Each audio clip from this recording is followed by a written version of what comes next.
Hi, how are you? Good evening, everyone. Welcome back. Evening. So everybody had a good evening going over their food safety practices, checking on the refrigerator and what they had in there. Did anybody do something different today after your course in your food safety? Did you see anything different? Hi, good evening. Hi. I actually found myself today and yesterday I was having some fruit and it fell and I didn't do the 5-second rule. I had to discard it one time. Yeah. And I just keep looking at everything so meticulously now. So Yeah, thank you. And that's the reason for Helen's Daughters introducing folks, so you can start thinking about it, right? It's something that you know and you are aware, but you're not thinking about it. So if it's on top of mind, we'll remember. So before we go any further, does anybody want to summarize one or two things that stood out for them yesterday?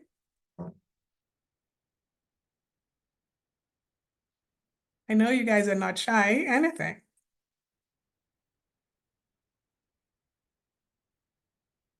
I can volunteer and hi, Tisha, go ahead. Hello. I remember clearly. That's what I think I remember the most is about the cleaning of the chicken because about the washing of the chicken Yeah, and the pouring it out in the microwave or in the refrigerator. yeah, I remember certain pathogens don't die in the refrigerator. They're alive. They just maybe in a dormant state until yeah, they reach the temperature at room temperature or lower where they can reproduce and become really a real problem. Actually, listeria, it can grow. So unlike the other ones that stay dormant, I don't know if I told you guys that, but the listeria can actually grow slowly, but it grows. But very good. Thank you. Anybody else wants to add to that? So we had the 5-second rule. Katisha speaking. Go ahead. You hear me? Yes, I can hear you. Is that Fadisha? Katisha, yes. Katisha. Katisha, right. So the part that stood out most to me was in the food preparation when it's presented really nicely around the table and then you saw the kitchen. Yeah. So yeah, so I used to eat out more, but then one day I went to a restaurant and usually I would buy to take out and I decided to sit and eat. And then as I sat I sat by the table, Yeah. a roach came crawling on the table, and I never ever went back to that restaurant. It's I true, actually it stopped happens eating though. It outside. happens. If you see the backup kitchen, you'll never eat out. In some kitchens, you just wonder, wow. So if Yes. we as a group, it starts small. So if Helen's daughter can get 150 farmers to think differently, that's 150 people that will be practicing safe hygienic practices. So it's small and then your family and then it grows and grows and grows. We have to talk about it, right? To stop it. And if we see something, say something. Yeah, thank you. Thanks. Now for Dita, is your hand still up? It's Fadilia. Yes. Okay. What I remember the most, we spoke about food poisoning and the various types of bacterias that can cause food poisoning. Yeah. We also spoke about foodborne illnesses and microorganisms. Yeah. We And spoke remember, about if you have a foodborne illness, there is no cure for foodborne illness. There's a cure for the symptoms. right. Yeah. Then you mentioned the 4 steps to food safety, Mm-hmm. which is that one stood out for me. Mhm. clean, separate, cook, and chill. Yep. Then you spoke about food safety culture. Yeah.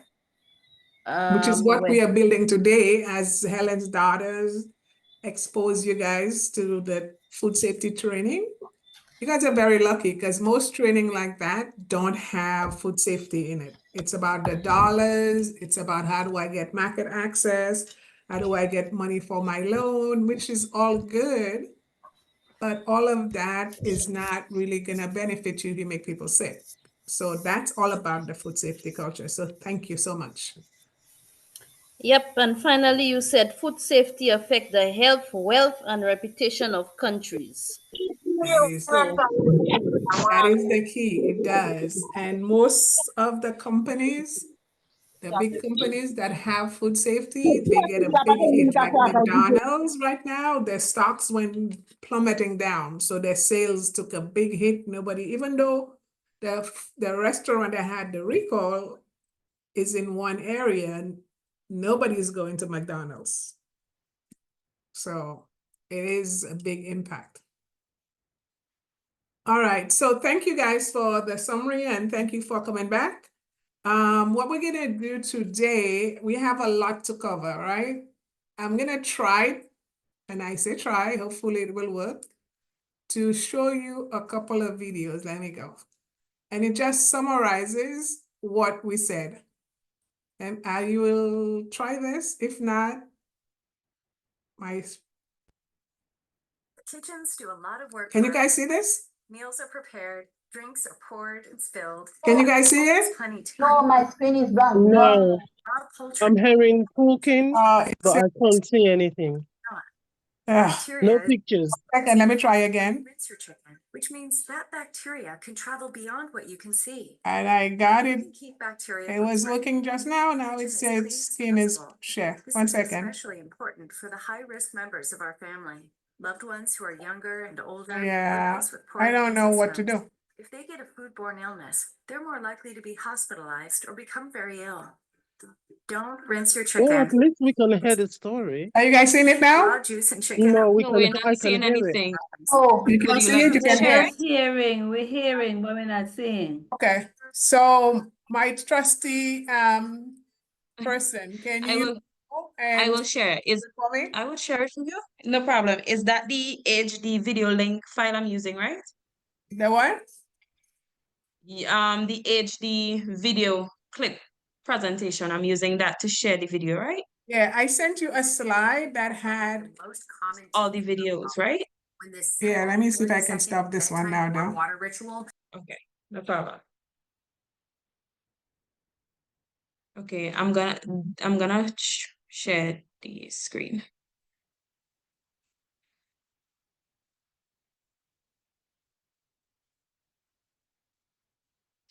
You're seeing my screen? only see a Okay. video clip, but nothing.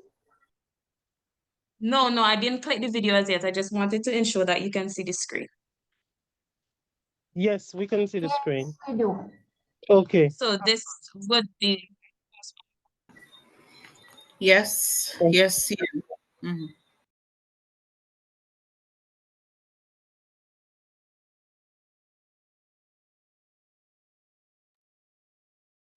We need volume.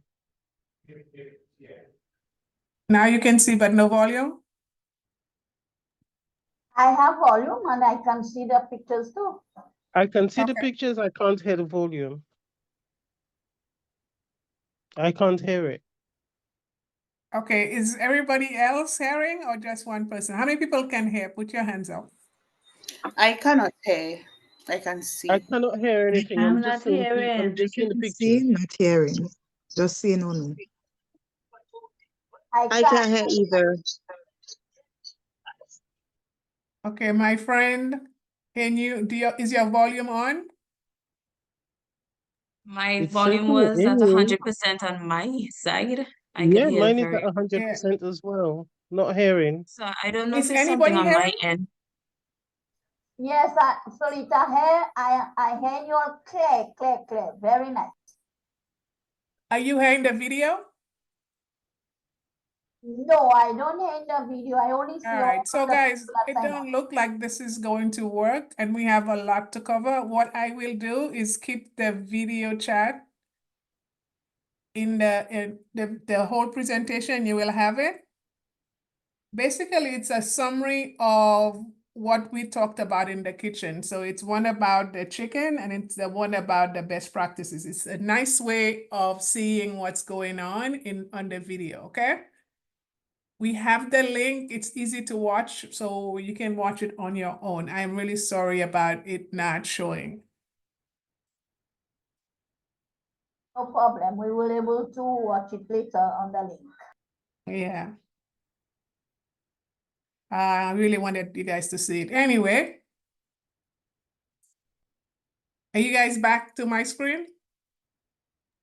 Can you see it now? Yeah, test your food safety I can see IQ. that test your food safety IQ. Okay. So we can see that. So I'm not gonna even try this now because it might do the same thing. So I'll skip it again. So basically you can go in and you can utilize it. You can also use it for your classes. If you're a teacher, if you're teaching, it's a good teaching tool.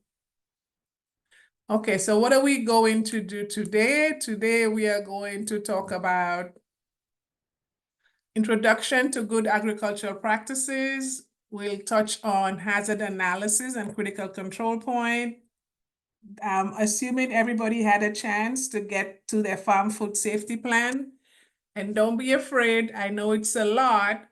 I'm just going to introduce it and then you can use it and as a tool as needed.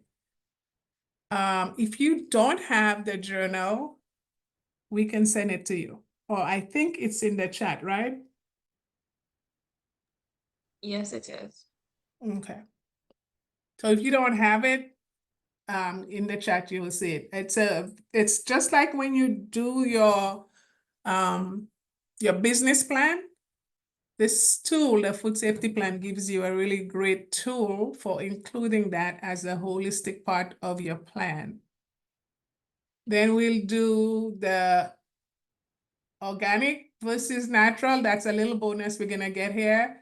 Genetically modified organism, gluten, and then if time permit, we'll talk a little bit about what everybody's hearing about, artificial intelligence, AI, and try just to touch about how that impacts food safety and agriculture.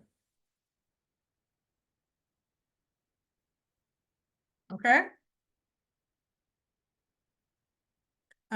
And then your learning objectives, awareness of the key gap or key principles of gap, awareness of HACCP, principle of farm food safety plan. And then I want you guys to take a self-assessment of where you are on your food safety journey. You don't have to share it with anyone, but based on the knowledge that you get from the food safety, from the financial literature, all of the information that you're being provided, it would be great for you to step back and say, okay, using your journal, where am I on my food safety journey? And the good thing about that is you are being exposed to the facilitators like myself. So you have access to us. If you have a question on your farm food safety plan or on your financial literacy, I'm sure all the facilitators, if they have not told you, but they are open for you to reach out with any questions, and we are more than willing to help you further. So take advantages of those.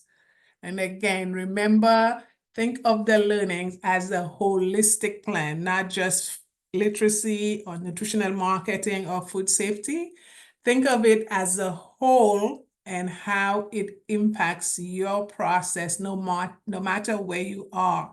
Whether you are at home and your home garden, whether you have a small farm, a medium farm, and how is that all coming together for you? So good agricultural practices, and I know most of you have heard about good agricultural practices, or you will hear me say GAP. Now, what is good agricultural practice? I like to say it's common sense. Just like food safety is common sense. But if you don't talk about it, if you're not aware of it, if that culture is not there, you tend to forget. So today we'll say, what is good agricultural practices? Good agricultural practice, and then you'll also hear good handling practices or good hygienic practices.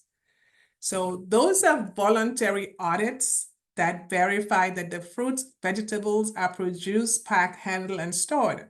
So if you are going to send food to the US to be a supplier, or Europe or Canada for sale, you want to say you're making, what's the hot item these days? CMOS gel.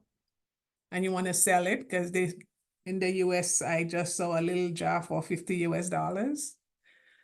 But you want to know the people who are going to buy it from you will want to know that you are certified in good agricultural practices. So when I was working for those companies, I wouldn't even talk to a supplier unless they can show me that they have either a good agricultural practice certification, or the other one they have is GFSI, Global Food Safety Standards. So those two, if you are going to ship food to another country. I think within the Caribbean, all you may need is the health certificate or some other things. But if you want to ship it outside of the Caribbean, you're going to need to have GAP. Now, GAP for your farm is equivalent to HACCP. So on the farm, you cannot have a HACCP plan per se, and we'll talk about that.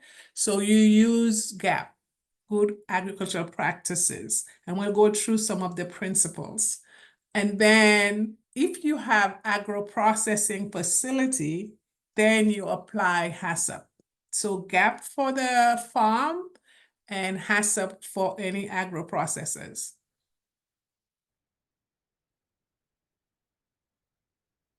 So when we talk today, we're going to talk about produce safety. And we'll talk about produce safety because produce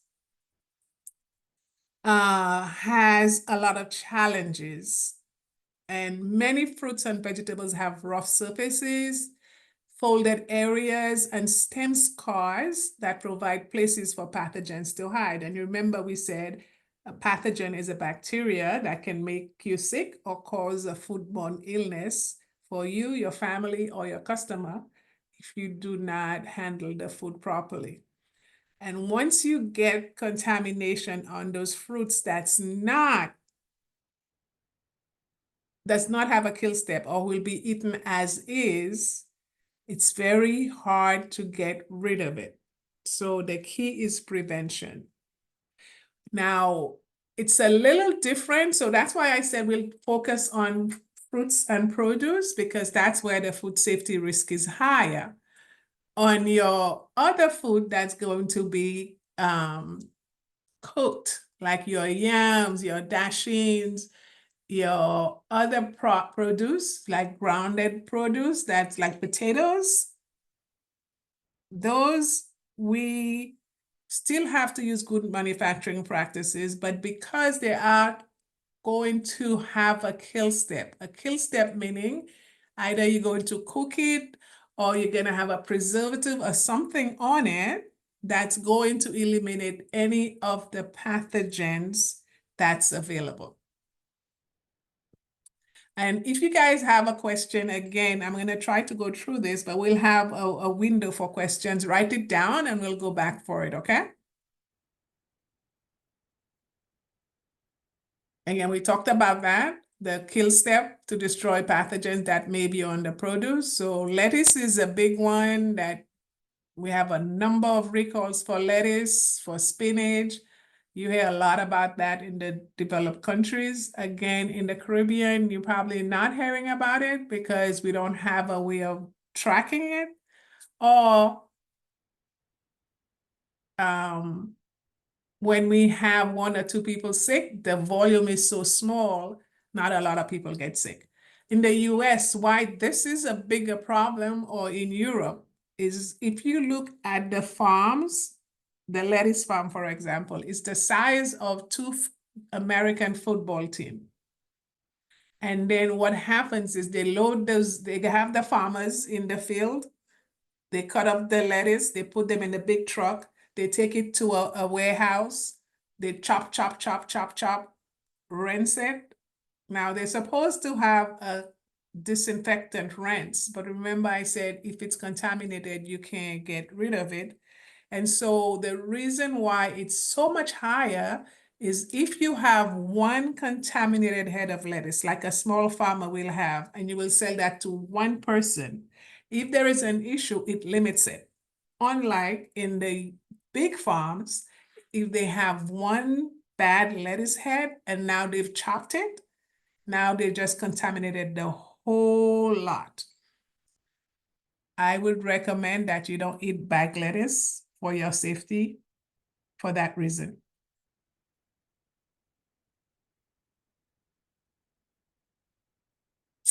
Again, prevention is key. The focus of food safety is always on prevention, because once present, it's very difficult to get rid of it. And all you need is one. Can you guys still hear me? We can hear you. And you Yes, can see I do. slides? Yes, Okay. Yes, I can hear you. All right. If you're not, let me know.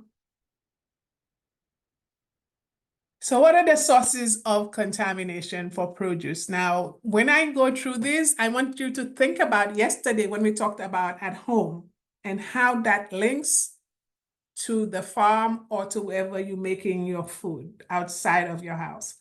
So the one source of contamination is by people. Now you see the people wearing gloves, and a lot of us believe that wearing gloves is a good thing. A good glove wearing is a good thing because it provides a sort of a safety level. However, and some of you may have seen this, not just in the Caribbean, other places, where you have people wearing gloves and they never change the gloves. Not when they're going to go to the raw chicken, or if they're gonna cut the bread, or if they're gonna take the money. Very seldom, especially on street vendors, do you see people changing their gloves. And I know you guys see that. So I sometimes prefer people not wear gloves, because in that way, if their hands are dirty, they are more likely to wash their hands to do something else. The glove gives them a false sense. The glove is not to protect your hands. The glove is to protect cross-contamination. So if you are going to wear gloves, you need to change it between handling different parts of your food so you're not cross-contaminating.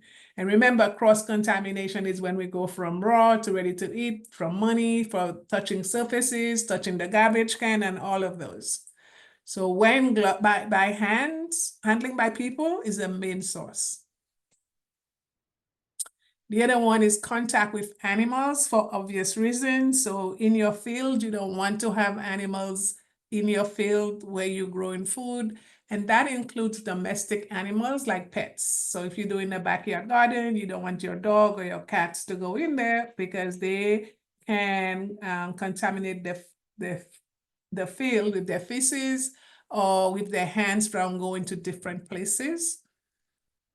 And then the other one is, we'll talk a little about that, the application of soil amendments containing untreated manure. I know when we were growing up, manure was the one place for people to get and grow their vegetables. Especially I remember when my grandmother was doing lettuce, we'd go and get manure and put it on the lettuce. But manure is the #1 source of E. coli. It's basically poop. So you don't want to use it on your lettuce. Remember, the lettuce, if it gets contaminated, it's really hard to get rid of the pathogen. You might be able to get rid of the solids, but you cannot get rid of the bacteria. And we'll talk a little bit about the use of raw manure. The other one is water. that you use on the vegetables. Now, remember, I'm talking about the produce that's not going to be, that's going to be eaten raw. And then contact of unclean surface. So if you take your product from the garden and you put it in the same wagon, even though you think you rinse it out, if it's not sanitized and you put it in that same wagon or that same bucket, that's another source of contamination. And then if you are packing it in your packing facility, remember when I said that the farmers, they have the chopping area where they chop up all their foods and the water gets contaminated, packing facilities, and sometimes it's so crowded. There could be roaches, everything else in there. So those are the main source of contamination. And I want you to think about that in your area and see where that applies. So we'll start talking about GAP, and the GAP is in different parts. So there's different principles of GAP based on where you are.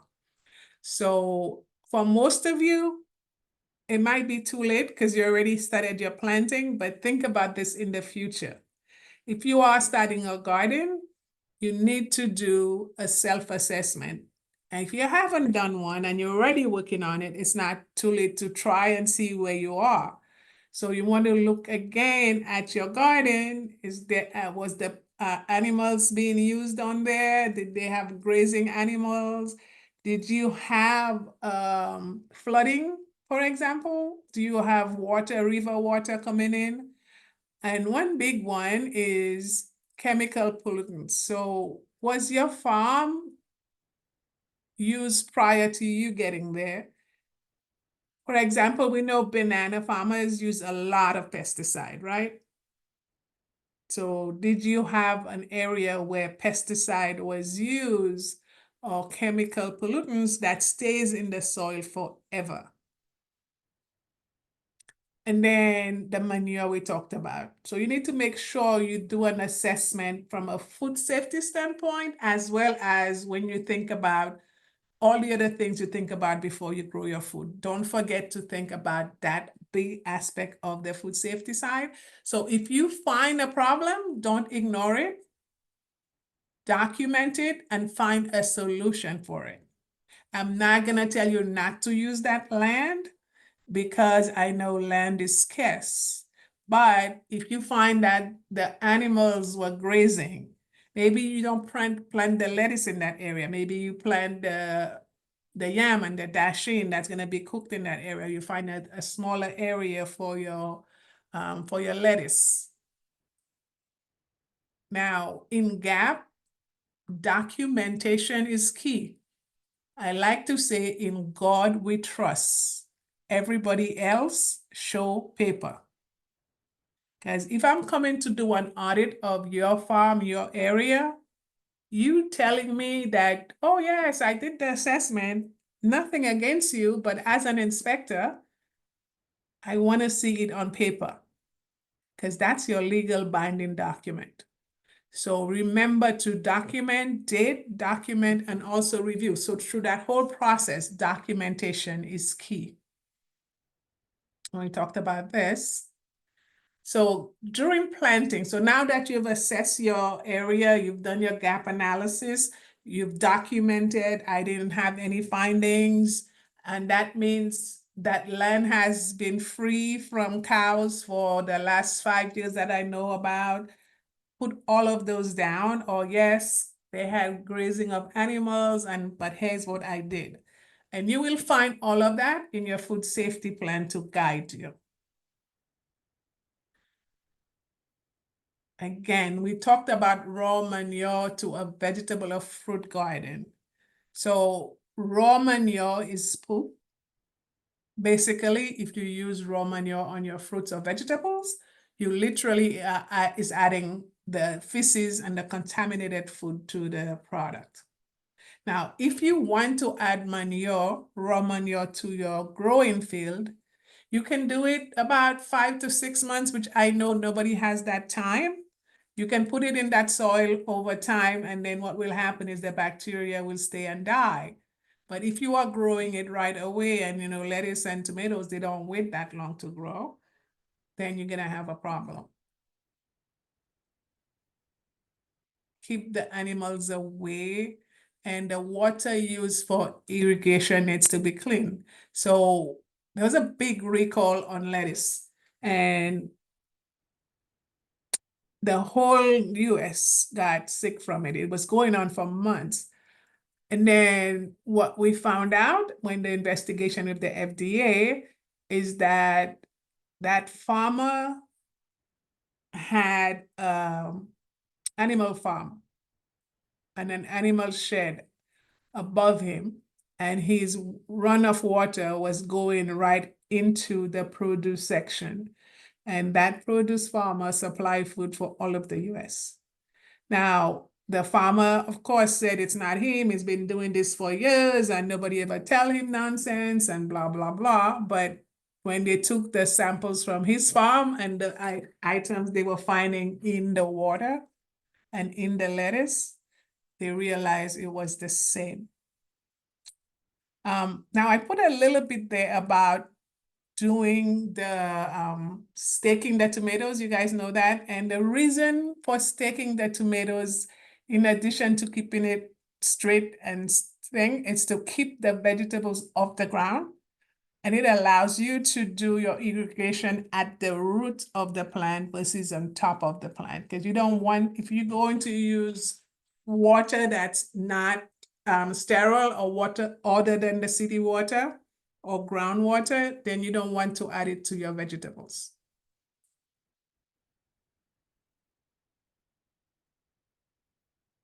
So I'm gonna stop here for a little bit and take a few questions, if there's any, on what we've spoken about so far. Yes, Roxanne. Roxanne, you have a question? I just had a quick question. What is the best way to cure manure? Because I've always heard cow and rabbit manure are really good for even like seedlings or when you're setting seeds. Yeah. And even when the seedlings are more mature. So is it like setting it out in the sun, you know, for a couple hours or just leaving it or mixing it in soil? Yeah. So the most important one is it gets heat treated. And you can do that in a few ways. If you're doing commercial compost, they have like an oven and where they put the manure through it. It's not too hot, but enough to kill off any bacteria.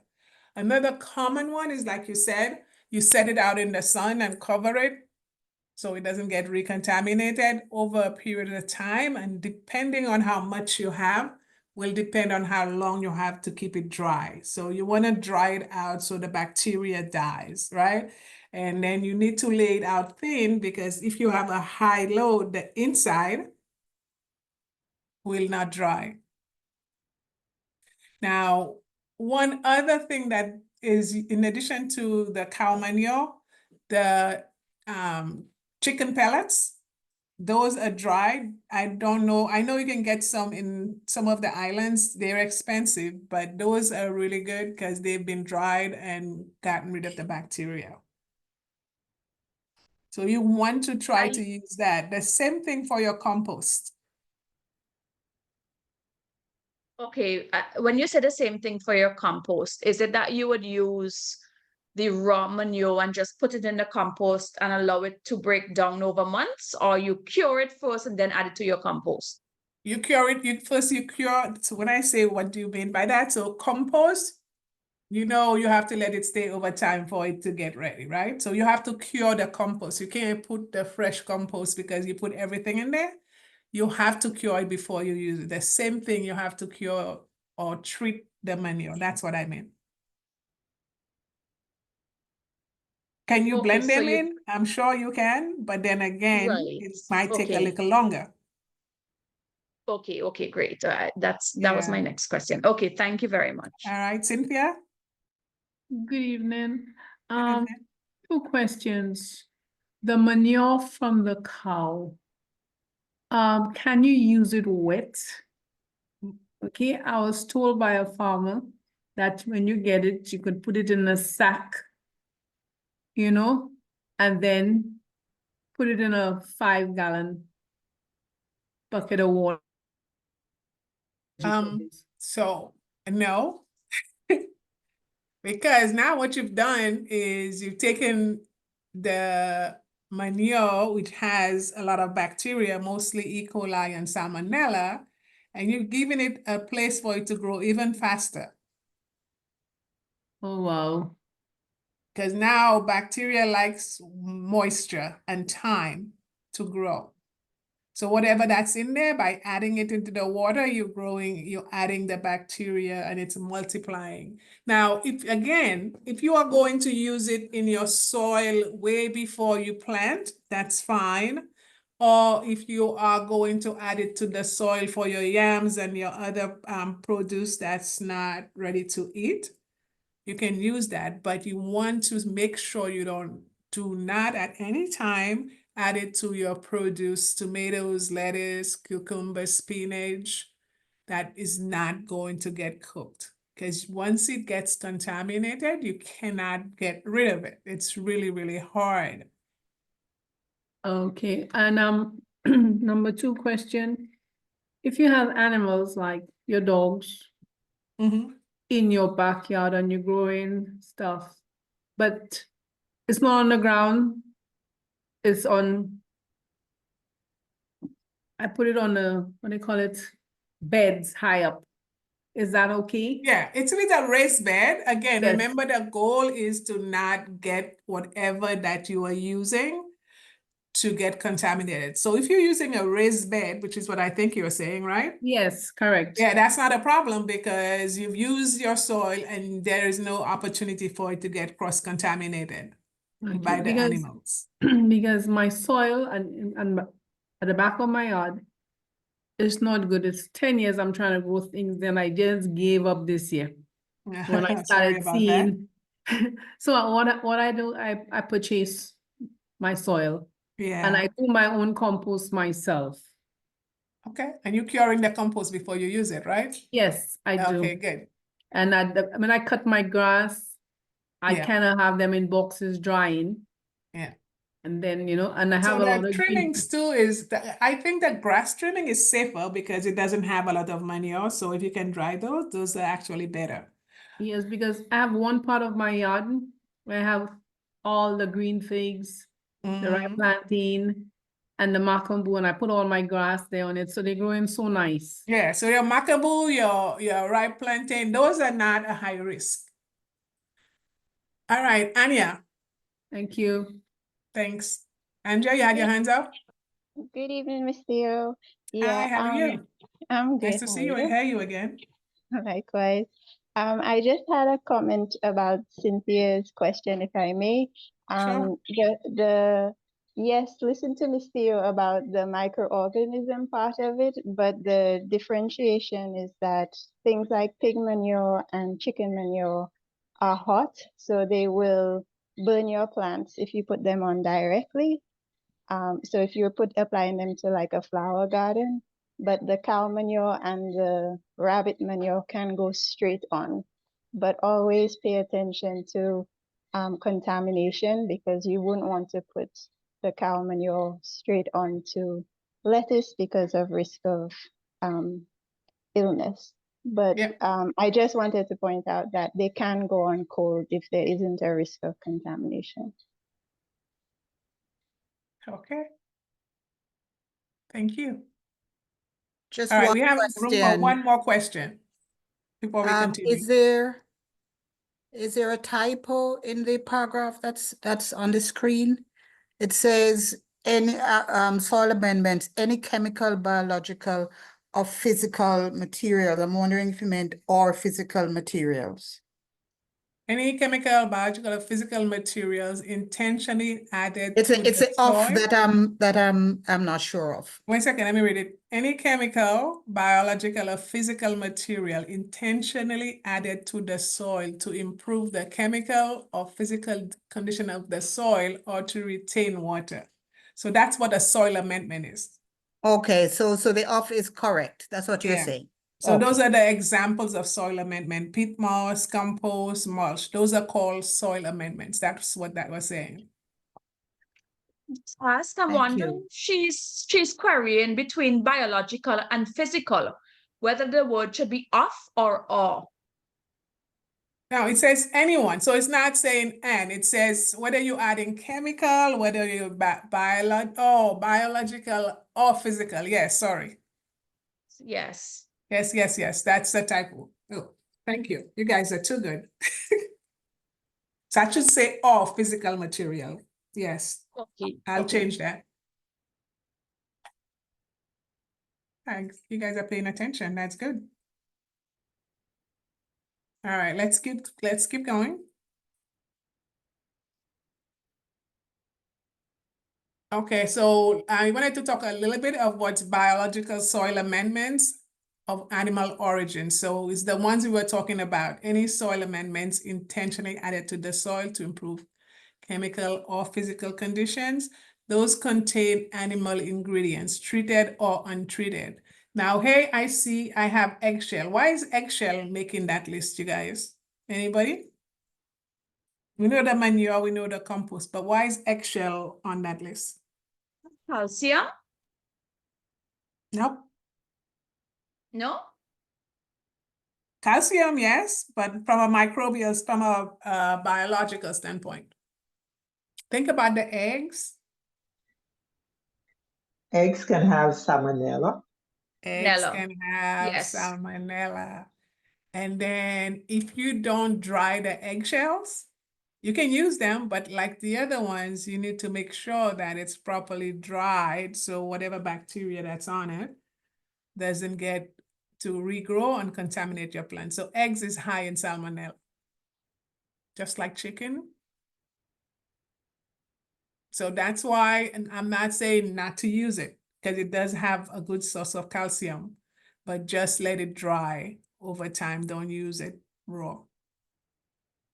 So can I ask, I've heard where people would put the eggshells in the oven and Yes, then they will pulverize it maybe in a blender or one of that's those food excellent. processors. Is that's a better way of doing it? That's excellent. Because what you're doing is you're killing out the bacteria. That's all that does. And they might have other physical things, but in there, you're killing out any bacteria that's present and making it safe to use. Okay? Just ask quickly, what about coffee grounds? It Coffee wouldn't have grounds the is other things sterile. you have to kill off, but is Coffee it grounds is is it sterile. beneficial? Coffee grounds is considered sterile from a microbial standpoint, unless you cross-contaminate it. But if you're going to use pure coffee grounds, remember the coffee, you just brewed the coffee and you boiled it. So you've killed whatever bacteria that was on there. Now, if you put that coffee ground next to your raw manure, then you can cross-contaminate it. But if you use coffee grounds and handle it properly, from a microbial standpoint, it's fine. Okay? So is there any benefit to coffee grounds? Because sometimes they say, okay, you can add it to plants or veggies Yeah. that need more acidic So content. from my reading of it, from a non-farmer or a wannabe farmer, it has nitrogen and other compounds that's you can enrich your soil with. Maybe one of the farmers can help. But I think one of the big one is, I think, nitrogen and maybe potassium that the soil can use. Anybody has a different answer for the coffee grounds?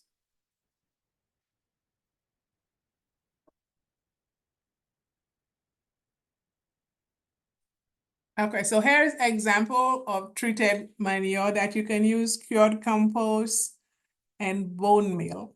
All of those have been dried, like the treated manure, bone meal, the chicken pellet.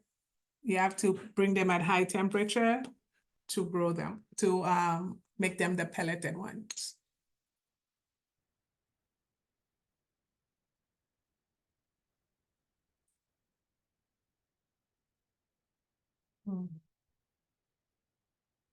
All right, again, untreated soil amendment, best practices. So soil amendments, untreated. Keep equipment and tools used for untreated soil amendments separate or color code them. Now, if you have a small backyard garden, that doesn't apply, but then also if you have one bucket you're using, if you're using one to carry the manure, make sure you clean and sanitize it before you use it for your fruits, if you don't have any other way to do it. If you have a bigger farm, normally GAP will expect you to have color coded. So white normally is for ready to eat, red is for raw. And if you get to a level where you're gonna get a GAP certification, you're gonna need to do this. But in your backyard, you can manage it, just be aware of it. And again, manage traffic flow to avoid tracking raw manure to the produce field. So if you have workers working on the pile of manure, make sure that they are not tracking it back into your produce field after you've taken so long not to put it in there. So either make them wash their shoes off or walk a different path. The goal is to make sure that they are not tracking it back into your produce field. Always wash your hands again and keep animals from the raw manure compost pile. Okay, so in harvesting, when you use your tools, GAP during harvesting, making sure that you're keeping the tools that you are going to use off the ground, you're cleaning and sanitizing them. You're not using the same containers that you use. Your workers are following good hygienic practices. I'll give you an example of the workers again. In California, Salina Valley, they do a lot of the bag lettuce that you get comes from that area. The workers come in the morning at 3 o'clock where it's still foggy and everything outside. And like I told you, the field is about 2 American football field. And then the bathroom access is not very close. They are working on putting them in different spots, but workers want to make money because they get paid by how much they make. So basically what they do is they use the bathroom, they dig a hole and they do their business over there, cover it back up and then go back to work. Now that's a little bit like the crab lady, right? For those of you who were there yesterday. But again, the owners need to make sure that they provide the resources to make sure that the workers are using the proper GMP, because if you put the bathroom a whole football length away, they might not make it. So they're gonna use what they know. So if you have workers, make sure you give them the proper tools and proper facilities so they take care of their business. Now, I'm going to switch to water. We have to know our water source. So I start with rainwater. Any issue with rainwater? Anyone? Hands? Yes. Tell me what the rainwater is, because why I can think a of problem? It's God's water. It's good, but if it comes off of a roof and the roof could very well be dirty. And you can take that and you could be using that dirty water to water your lettuce or what have you that don't have the kill step. Very good. So that's a misconception that we have in sometimes the rainwater, because you say the rainwater falls right out of the ground into my garden. Why is that a problem? The rainwater by itself is not a problem. It's when you harvest the water, which means you are collecting the water from a surface, and now it becomes surface water. And if you think about your rooftop, right? What do you have on your roof? Birds, rats, bats, everything that falls on it, and it stays there.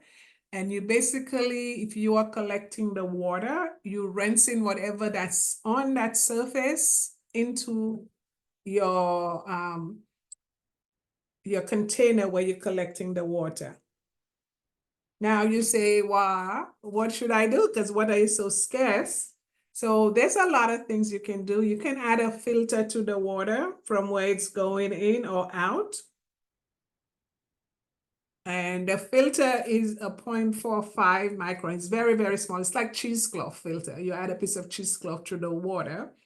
Now, if you add a filter, you have to be very careful so that you are changing the filter at a frequency and making sure it's not damaged. Make sure that your tank or wherever you're collecting your water has a lid over it. The other way you can add is you add a small amount of chlorine at a given frequency, which will then decontaminate the water. And then you see we have those tanks and they're all dark colors, right? One of the reasons for that is to keep out the light, because if your tank is not immune to the light, it will cause a problem because you get more light and the light will cause the bacteria to grow a little faster. Can you guys just give me a minute? 1 second.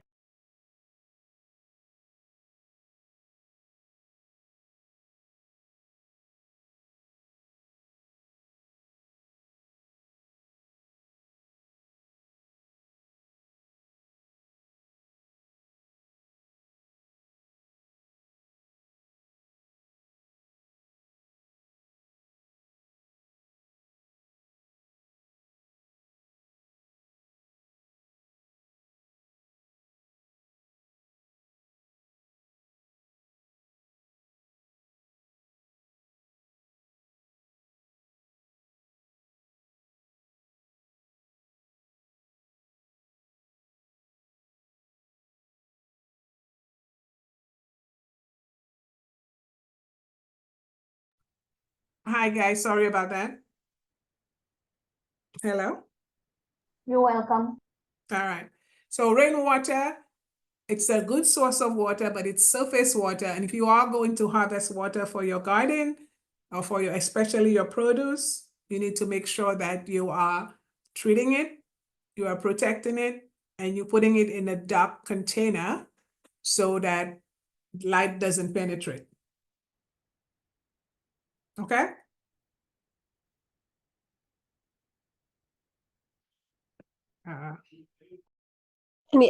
Sorry, any ideas on how to treat the water? Oh, you can add, I was saying you can add, what you call it? A cup full of chlorine. My screen sharing is paused. Ay, ay, ay. 1 second.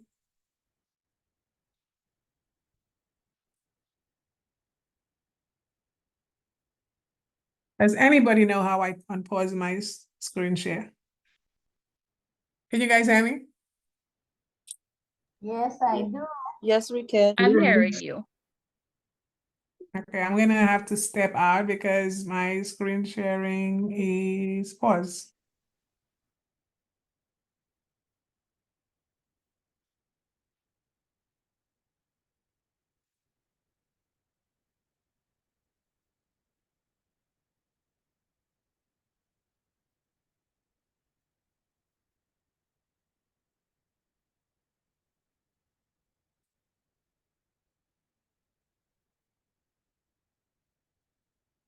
Okay.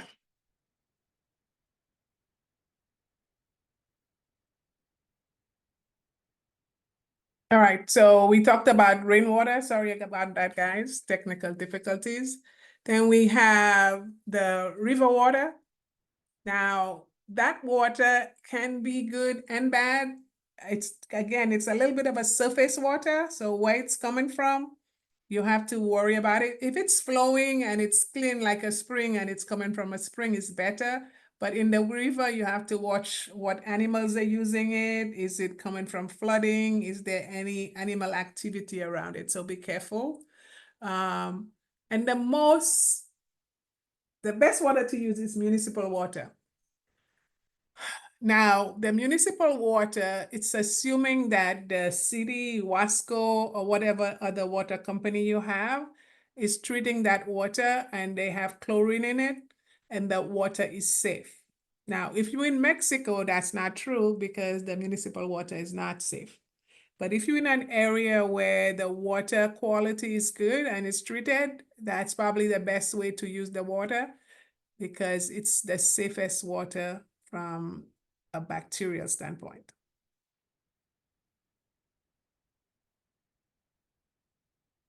And we talked about why water is a food safety risk, because you can get contaminated water and cause a serious food safety risk. We've had so many recalls because of the water usage.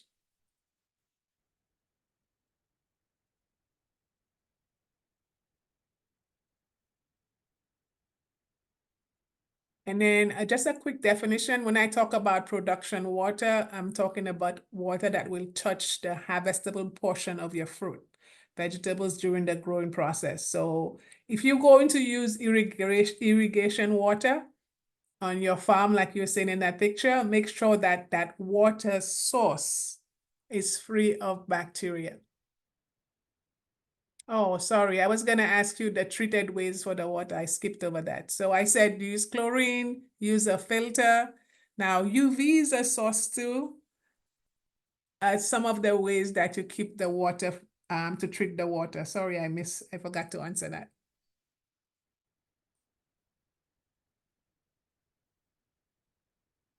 Gap during harvesting and post-harvesting.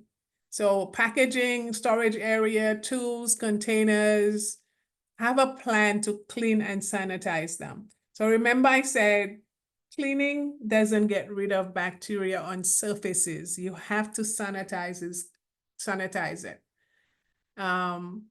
If you have a surface and you have dirt on it, you clean it, you don't sanitize it, it can still cross-contaminate if it was impacted with bacteria. So remember, you have to clean and sanitize.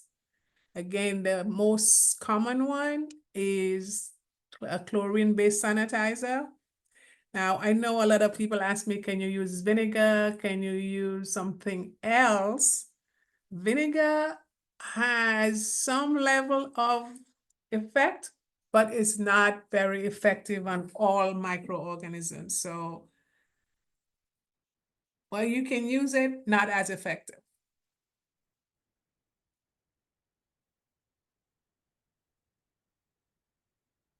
And harvest water is water that's used during harvesting for fruits, vegetable.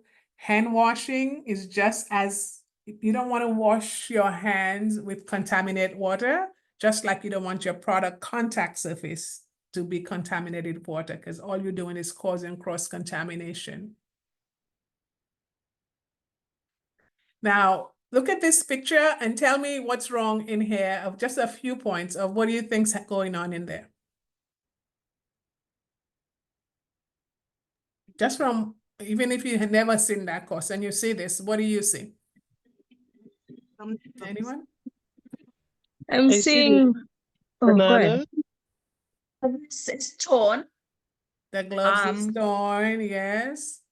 The glove is torn. It looks like there's a whole lot of bananas that the same water is being used, I believe. It's not, it doesn't look like it's circulating water. No. And the hairnet is not properly covered, completely covering the head. It's just for style, right? The surface of the pan look real dirty. And I'm looking at someone in the background where he doesn't seem to be wearing a shirt. Is that correct? He has a brown shirt. He's a brown shirt, but the guy in the green shirt has no gloves. The guy in the, well, so think about that. The guy in the green shirt doesn't have any gloves. The lady has a glove that's torn. Which one is better? I guess the torn glove. No glove. Actually not, because the guy Not sure. Maybe No maybe glove. more things will get up in there and make it worse. Yeah. Yeah. All right. So you guys you get the picture, right? So we have to do the right things, but make sure we're doing it correctly and not just going through the motion. And consistently. And consistently. So ice, ice, ice. Let's not forget about the ice, like the rainwater. What's wrong with ice? Why It's is a ice a breeding problem? ground for bacteria. Yes, we forget that ice is water. And ice, if you use garbage in, garbage out, right? So if your water is contaminated and you put it in your drink, then you're gonna, with ice, then you're gonna get contaminated bacteria. A lot of people that go like to Mexico and they get sick, and I don't know why the Mexico water is so bad, and I've been a victim of it. But they tell you not to open your mouth in the shower, not to do this, not to do that. But the one culprit is people will have drinks and they will put ice in it. And it never fails that they get sick. Now, the other place is if you use ice, it's common sense. If you're gonna use ice for your fish or your other things, that's a good thing, but make sure that you throw the ice, and where you throw the ice, you not throw it in your garden where you have ready-to-eat food growing. Same thing, your ice on your vegetables, like when you go to a place where they have fruits, it's good to have ice to keep it safe, but make sure the ice water is not coming in contact with the ready-to-eat part of the food. So let's not forget the ice. Sometimes we forget ice can be a big source of contamination, a culprit that we don't suspect. Question, Okay. even if the water is boiled? Now, if you have boiled water, that's fine. Okay. The ice is a problem if you don't know the source of the water.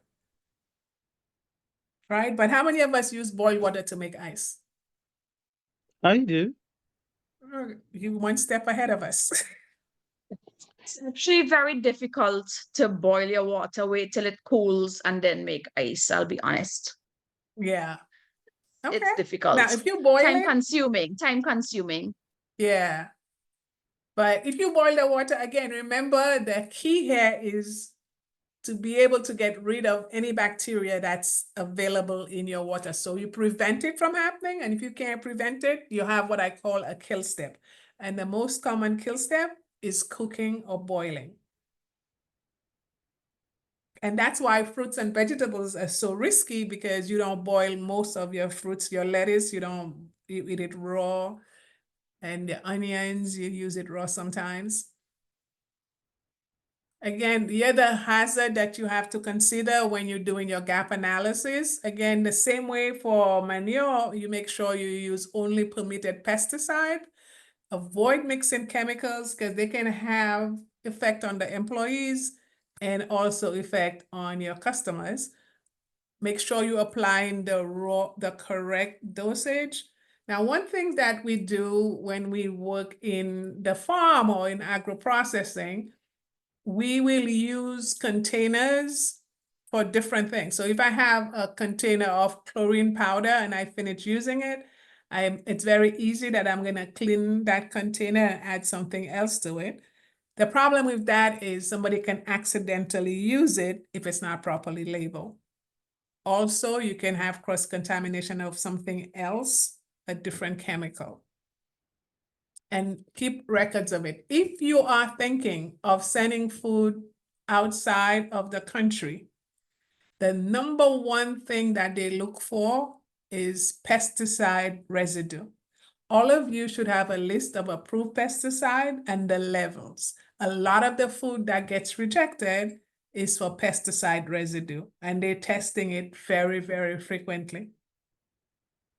So be careful with your pesticides.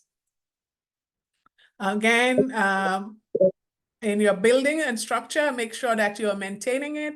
I know it's hard because people don't have enough facilities. We were in a place out, I was in Africa, in South Africa, and we went to help a small farmer, and her lab or her kitchen was right next to the health center. And there was no separation. So you could see why that was a problem. Or they have a shelter that has a roof over it, but no protection, and they're making ready-to-eat food. So wherever you have it, make sure that it's not an area for harborage. So it's not creating roaches or pests, because pests is a number one source of microorganism.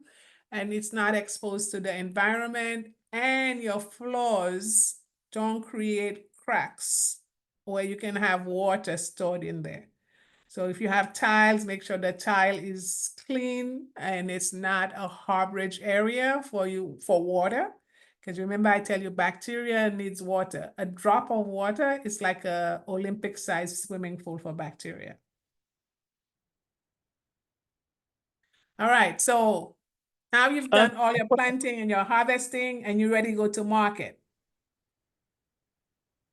Everybody ready for that? So what's wrong with this, if anything? Yes. It's Well, export. when I look too full because they put boxes on top one another, squeezing the tomatoes, mashing up the lettuce. It's really horrible. It's not packed properly. Yeah, from a microbial standpoint, what's another thing that's wrong? From a It food should be safety covered. standpoint. They're not covered. It's not covered, Concern. yeah. Yeah. And then the crates, they're using wooden crates, which you cannot, wooden crates, and it doesn't look like you have a liner in it, and you can't clean wooden crates, right? Wooden crates cannot be cleaned. So they have the wrong crate. It's supposed to be like the plastic. Yes, they're supposed to have the rubber crates, yes. The rubber yeah. case. So would you can wash it, then you pack in your thing properly. When you put it like that, it will not be sitting Yeah, one on top of the other and squeeze it because you just packing it, and where you can take the other one, put it on top of it, and it will not touch anything. Yeah. So not in addition to stacking where you are damaging the fruits, you're also creating the bottom of the crate is contaminated in the top. And then when you damage the fruit, if the fruit has an opening for bacteria to grow in it, that's another problem, okay? So I will go in and do a HACCP quickly from a time standpoint. So if you have any questions on what we talked about earlier, save them. I see a lot of chat. I'm not looking at the chart, but we'll come back at it in a moment. If you have a question that you really need to ask, use the hand chart or just speak up, okay? If it's one that really cannot wait. So what is HACCP stands for? I know you guys are really smart. Hazard analysis and critical control point. Hazard analysis and critical control point. Do we use HACCP for our farm? Is HACCP required for farming? Not agro-processing farming. Of course. No, not to my knowledge. No, not to my knowledge. Generally, like farms that export to the UK and stuff, they do global GAP certification. Yes. And yeah. So for farming, remember I said that earlier, HACCP doesn't work very well in the farm because your hazards and your critical control point is not easy to manage. But you use GAP, good agricultural practices, your documentation. But if you are doing agro-processing or processing, taking the food from the farm and bringing it in a place where you're going to turn it into something, then you need to consider HACCP. It is not a standalone process, it's a system. It covers all the types of food safety hazard. Remember, we talk about biological, chemical, physical. So allergens goes in there, wire goes in there, and the bacteria and the biological one. Hazard can be naturally occurring in food environment, or it can happen during a mistake in processing and harvesting. So again, focuses on prevention of a problem that could lead to foodborne illness or injury. And it can be applied throughout the food chain from farm to table.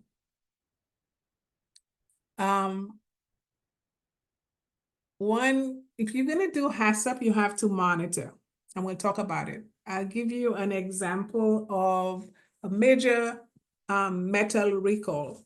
when I started working for my former cereal company. We had to recall a whole year of cereal. And why? Because it had metal in it. And at that time, they did not have a metal detector.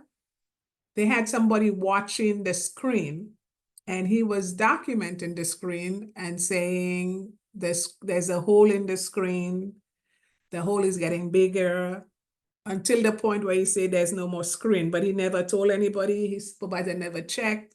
And because they didn't have metal detection, by the time they found it, they had to go from the last good check, which is the first time the screen was intact, to the time they had the problem. So if you are going to do a HACCP plan, you need to have a monitoring device. You need to just not document, don't do anything. Document, prevent, and have an action plan. Now, a prerequisite program, although HACCP is a system, you need a range of programs that are necessary to set the stage for HACCP and to provide ongoing support for your HACCP plan. Some prerequisite programs include facilities, production equipment, cleaning and sanitizing, chemical control, pest control. So all of those is a must for you to have a good HACCP plan. Now, the facility, you cannot put it as a hazard, but you have to be able to manage your facility, have the floors, like we talked about, in good condition for you to have a good HACCP plan. Your production equipment, you can have some of the HACCP plan, but if you have a production equipment that's falling apart, your HACCP plan is going to fail. So all of those are things that you have to have, and they're called prerequisite programs that will support your HACCP plan. That includes personal hygiene, training, supplier control, and specification. Now, specification, I think you guys, maybe that's not something we use as common, but if you are a supplier, if you're gonna sell CMOS as an ingredient, and you're gonna sell it outside of your four walls, and you're gonna sell it to a big company, they're gonna require that you have a specification. That specification will require that you have what's the microbial count, if there's any hard metal, what's in it, the nutritional content, all of that becomes part of your specification. So that's critical, but it's not a HACCP control point, it's a prerequisite. So it's basically if you think about it this way, all of those programs are the foundation for your HACCP plan. So like you have a house, you have to have a foundation, and the house is the HACCP plan. The other thing you put on here is traceability and recall. Now, traceability becomes very important if you have a recall, because in the developed countries, you must be able to know where every piece of food is, because the governments will require that you go back and get them. And if you don't have a traceability system, then you cannot know where the food is. You need to know where the lot. If you ever see a recall, they'll say, so-and-so is recalling X lot of food, and they'll be able to tell you exactly what it is.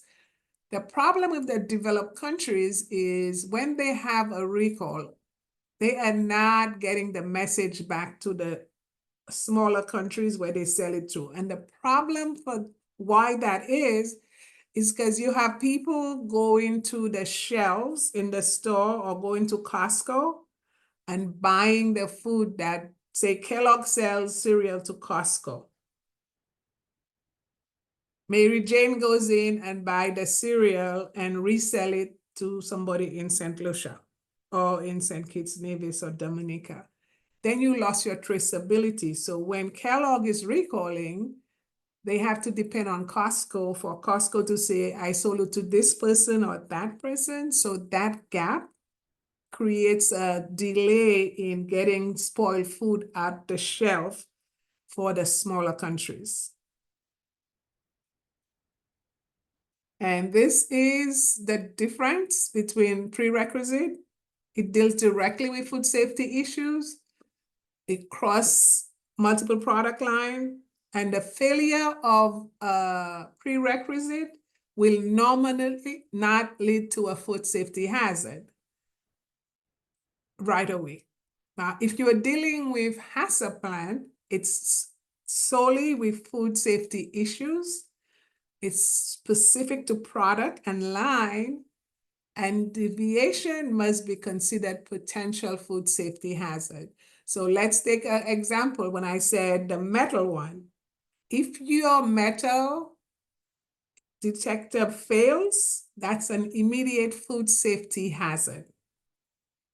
If somebody forgot to clean the floor the day before the shift, or they didn't clean it properly, that doesn't lead to an immediate food safety hazard.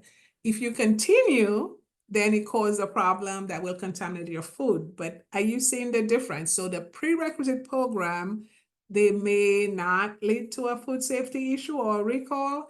If you have a HACCP point and you have identified your critical control point, a failure in your critical control point considered a potential food safety hazard. That's the difference. Now, I know this is a lot of information. This is an awareness. If you guys need to know more for your facility where you need one, like I said, you can contact me and we can consult for free.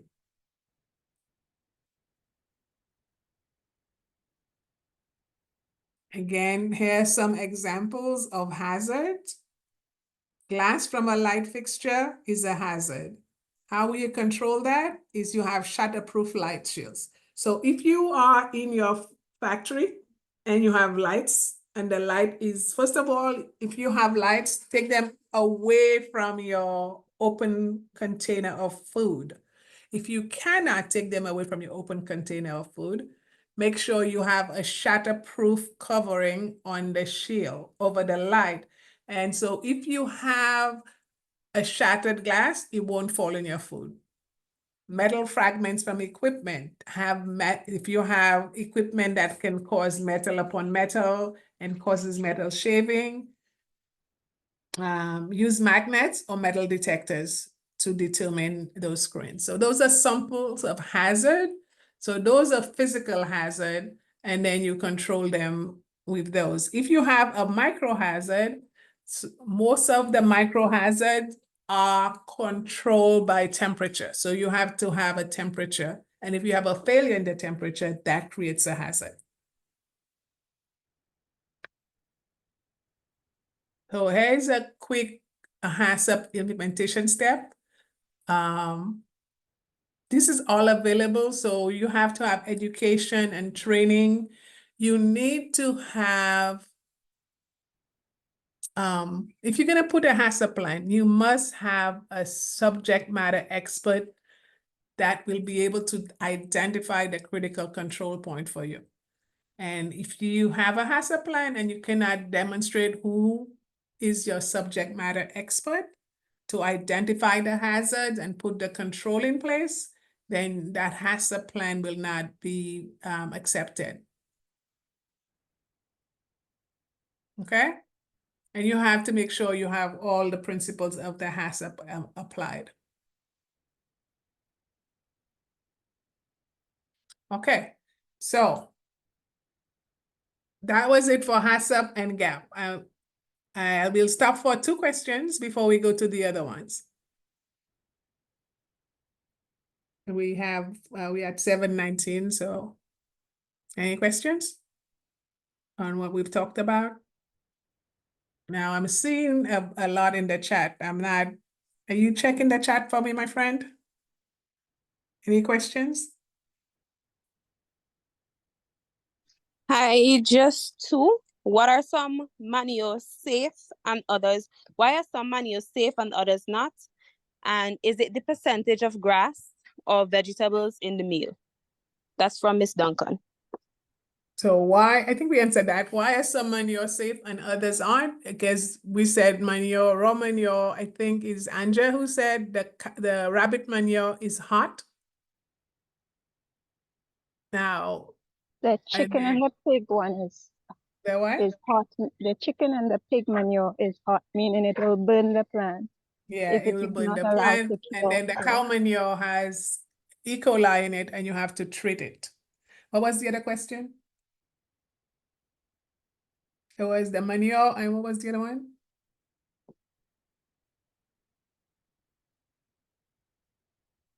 No? Okay. So let's go to organic farming. So we take a lot of liberty for organic, right? Everybody names organic. When I go to the different places, everything on it, the juice is organic, the vegetables organic, everybody's food is organic. Now, organic is a little more than that. So anyone can use this label. It's not regulated when you say all natural. Ingredients from nature are considered natural, even though they are processed. So marijuana is natural. High fructose corn syrup is considered natural. No regulation on treatment of animals for anything that's natural. So natural is not organic. For it to be organic, and you want to have a certified organic. Now, in the Caribbean, anybody can name organic anything because there's nobody to tell you to stop you.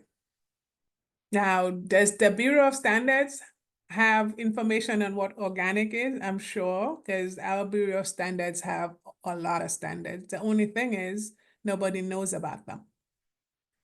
You have to use approved organic farming methods. You cannot use GMO, growth hormones, or antibiotic, and your animal has to be taken care of. So let's go to organic farming. So those standards I'm going to talk about are the developed country standards. Now, one of the problems for developed countries, which is why I want to work with the Caribbean, so we have a voice at the table. The developed countries create those standards. They don't think about the underdeveloped countries or the smaller countries because they're going to buy the food from the smaller countries, but the smaller countries do not have the capability to meet those standards. So they're creating a barrier to trade. So those standards, example, the organic standard, it is so difficult for the smaller countries to adhere by it if they want to sell their foods in the developed countries. So they're saying you have to control your pests, weeds, disease through practices including physical, mechanical, biological control. So here's one that is the biggest barrier for small farmers to adhere to. For you to be able to get a organic certification and be able to sell your food, you must be able to demonstrate that your land must be free of prohibited substances, and most of those are chemicals, for at least 3 years. Now, we all know nobody has a plot of land waiting for 3 years to say, for 3 years, I didn't put anything in there. So we are trying to fight that to say, is there another way? And one way that we were able to help the regulators get to that is you have a stepwise. So they will allow you to get your food through within the 3 years, and you call it modified, or they'll show you that you have half of the processes until you get full certification. But that's still not enough. It's still prohibitive if you want to sell your produce as organic in the developed countries. Again, the soil fertility and crop must be managed through crop rotation, cover crops. That's another big one, is your seed must be organic. and other planting stock. So if you want to call your lettuce or your oranges organic or whatever you have organic, you have to demonstrate that the seeds was sourced from organic. Now, I travel some of the Caribbean islands and I've been looking for organic seeds. I have yet to find organic seeds. Has anybody seen organic seeds? Got them from the States. From the States, yeah. And you're not even allowed to bring them to in some countries. I bought some from the UK. That's where Yeah, I'm from. So, you know. yeah. So those are the things that I say why those standards are designed within the developed countries, and the developed countries are not thinking about, I need to use those suppliers in the smaller countries, but I'm not going to be able to buy from them. Like when I was buying and getting suppliers, I had to disqualify a lot of the suppliers from the developed countries because they cannot meet those standards. And it created a problem for us because now we don't have supply of food. So work's still in progress on how do we work with those standards to make sure that everybody has a fair share. So that's a quick organic. What you need to know is natural doesn't mean organic. Organic has specific standards if you want to sell them in the developed countries as organic. Where you are right now, feel free to label whatever you want organic. But be aware, if you're selling it and the tourists come down and they say, oh, that's organic, and they buy it and something happened to them, then, you know. Any questions on organic? Any surprises? I have one question. I just wanted to ask, because we did a short organic farming, I guess you call it a desensitization as to what's happening in terms of the Bureau of Standards and so on. But what I realize is that when organic farming, well, for a person that just wants to enter organic farming, up to a certain point, it's like it's difficult to control certain factors. So, for example, you're getting chicken manure from somewhere, and then now you have to ensure that the place you're getting the chicken manure is a place where they grow their chickens organically.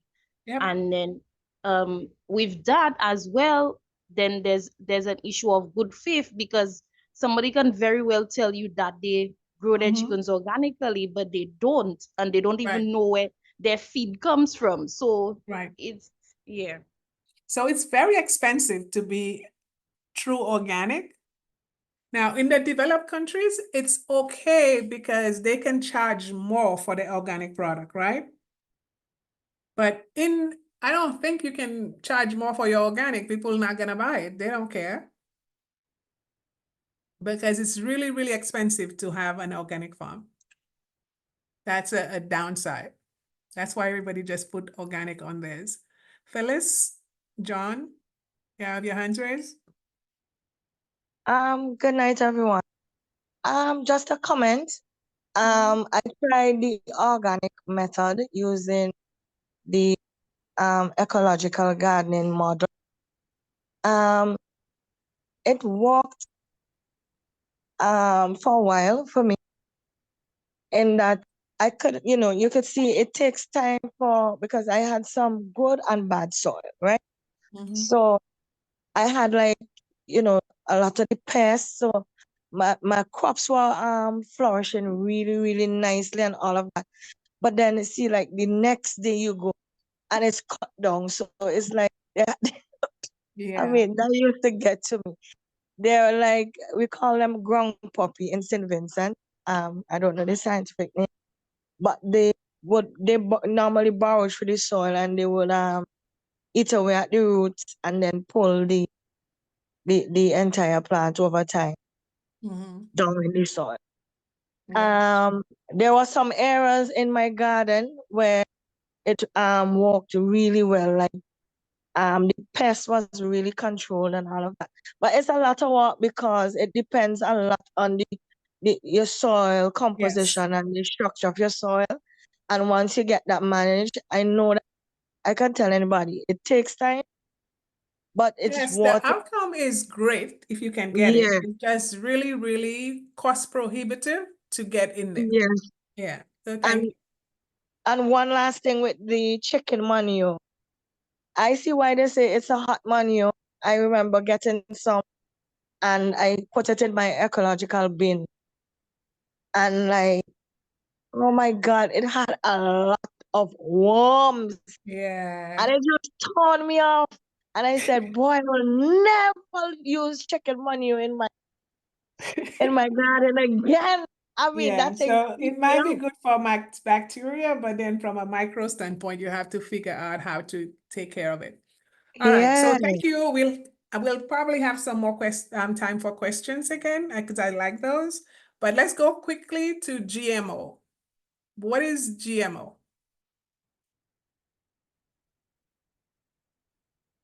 Anyone? Modified. Genetically modified organisms. Yes. Kind of a smart group, genetically modified organisms. Modified So, organisms. everybody talks about GMO, and there's a TV show because GMO became the next hot thing, and everybody's like, oh, I want to eat GMO food or gluten, but nobody knew what it was, right? So it is genetically modified organism. It's a plant, animal, or microorganism that has its genetic material, DNA, changed. Now, I know a lot of people get scared when they hear GMO. They say GMO food is going to give me an extra eye, it's going to give me an extra head, it's going to make my children turn challenging to grow. But genetic involves the specific modification of DNA, including the transfer of a specific DNA from one organism to another.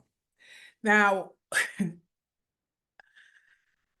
most food in your local supermarket contains GMO. They're supposed to label them, but there's some nuances around if it's a secondary ingredient, they don't have to label it.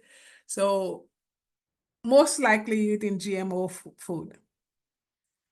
The food grown using GMO techniques, including corn, soybean, granola, sugar beets, alfalfa, cotton, potatoes, papaya, pink pineapple, summer squash, and a few varieties of other things. So let's go back and say what is really GMO. So GMO is, remember how you used to do crossbreeding? GMO is crossbreeding that's being done at the DNA level. So if you have a bacteria that has shown resistant to infestation, what they will do is they will take that bacteria in the lab, isolate that gene that's making the bacteria resistant to a certain pest, cultivate that, put it into a different organism, and then you can use that to make your produce pest resistant. Does that make sense? So that's why people think we are playing, scientists are playing God because they're taking one thing from the other to a different thing. But it's the same thing that you do when you crossbreed. But they're taking it and making it more specific, more accurate. So a lot of people worry about GMO. In Europe, you cannot sell anything that's labeled GMO. US can't sell any of their corn, flour, anywhere that says GMO. None of the African countries in the whole of Europe, nothing, GMO is not accepted. In the US, yes. However, the World Health Organization has found no effect of human health that have been shown as a result of the consumption of GMO modified foods by the general population where they have been approved. So they've been testing it. There's no proof that it is. It's traditional crossbreeding. It takes longer, difficult to determine which genetic change led to a new trait. So that's your traditional breeding. You'll take longer. You don't know which one turned this flower red and which one turned this flower green, and so on and so on. In GMO, you are controlling it, so it's easier to repeat. So GMO, as a scientist, like in corn, you can grow more corn. So we know we're gonna have billions of people in the world that need food. I would much rather have GMO food and feed people than have all that spoilage. I believe when GMO came about, the scientists did not do a good enough job to explain to people why GMO is safe and what it was about. The news media took it away and they gave all those other scary things about GMO, which up to now, people are still reluctant to use GMO food. So this is just an awareness. So you are informed, you don't have to agree with it, you don't have to buy it, but be aware when people talk about GMO food, what that means. Another one, this one is supposed to be good. It's gluten. Everybody have gluten-free. It's a protein found in wheat plant and some other grains. It's naturally occurring, but it can be extracted, concentrated, and added to food and other products to add protein, texture, and gluten. Now, a lot of people want gluten-free food. What does it do to your body? It's the enzyme that helps your body process protein, but it can't completely break down the protein. Like most people can handle the undigested gluten with no problem. But in some people, it can trigger a severe autoimmune response, like an allergic reaction. So my nephew has gluten sensitivity. And if he eats anything with gluten, he will have a reaction. Normal people consuming gluten don't have a health risk. Now, people will tell you, when I eat gluten, I feel bloated, I feel this, and it's because of the protein. I'm not saying no. But when the gluten-free crave came, my nephew was finding it hard to find food that was gluten-free because everybody who wasn't suffering from gluten were buying up all the foods and making it more expensive, where they didn't really have a problem. So that's what gluten is. It's good, but it's not everything everybody says for everybody to get.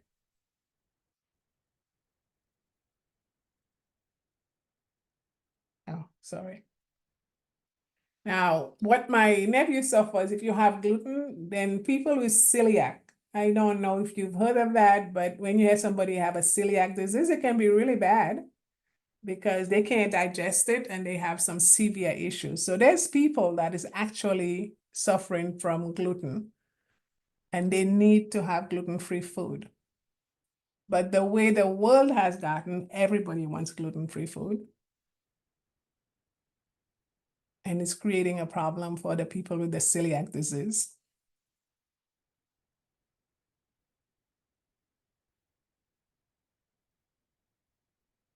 So that's a quick piece on gluten. So I will stop here and take questions on gluten, GMO. What's the other one we talked about? Organic. We have a few minutes.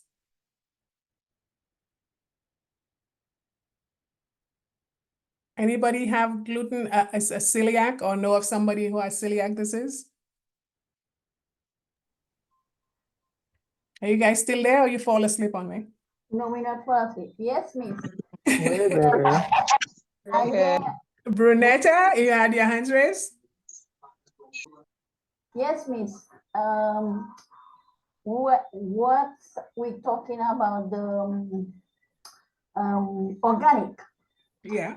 How we knowing exactly if we buying a product from a vendor thing, if it's organic? Until we sell, don't plant for on our own, and we know what we plant, what we grow, what we just put in it, Because we don't have no proof is it organic, because the person can tell me it's organic and it is not. So it is a little bit difficult for us because we don't know if it's real organic this and before, because everybody now in St. Lucia, some people planting and say this is organic, but I'm not sure if it's organic, real organic. So based on what I told you, I can guarantee with some level of certainty that the food that we call organic, it's probably all natural versus organic. Because to get the organic certification, you have to demonstrate that your land was free for 3 years, that you use organic seeds. And I know people are not using organic seeds in the Caribbean because they don't have it unless you bring it down. And then you have to have no pests. You have to use, all your thing is mechanical. It is so intensive to have a food called organic. But like I said, in most of the developed countries, there's no regulations to stop you from labeling your food organic. In the developed countries, if you have a food label organic and you have to have a certification, there's a huge fine if you get audited and you don't meet those requirements. They will come and do audits of your farm and you have to have documentation. So developed countries, you can't get away with it so much. In the underdeveloped countries where we don't have the resources to audit and to prove that the food is organic, of course, everybody, it's free for all. Yes? Yeah, it is true. It is true. Thank you. Now, and you know, labeling it organic is not a bad thing. It's just, it's not the classic organic. And it's all natural, doesn't mean all it's organic. Well, I grow fruit crops. Inya?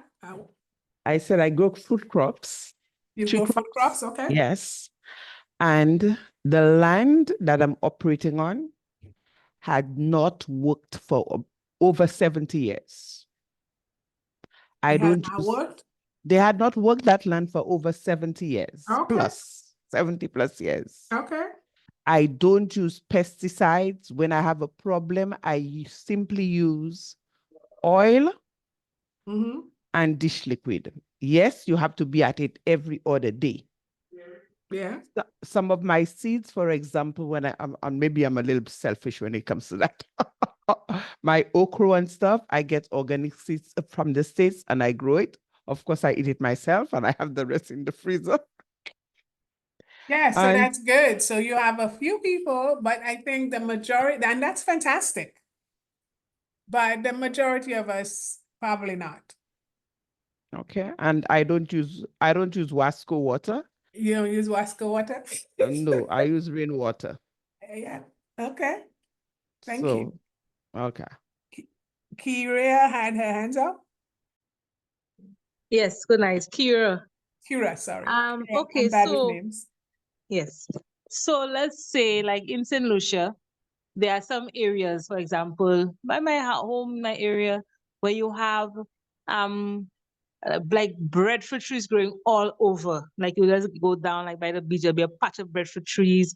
You know, if you go into the like the bushes or the woods, there'll be breadfruit trees. Can those breadfruits be called organic? Because they're growing by themselves. Can I pick those breadfruits and say these are organic breadfruits? You can do whatever you want with this breadfruit. They probably are organic, but they're natural. But if you want to get a certification, if you want to export those breadfruits, it's gonna be on you to prove that you meet those requirements. I'm not saying it's not organic, but if you want to sell it as organic in an area where you're exporting it, within the area in the Caribbean, you're probably fine, I'm sure. And it's probably organic.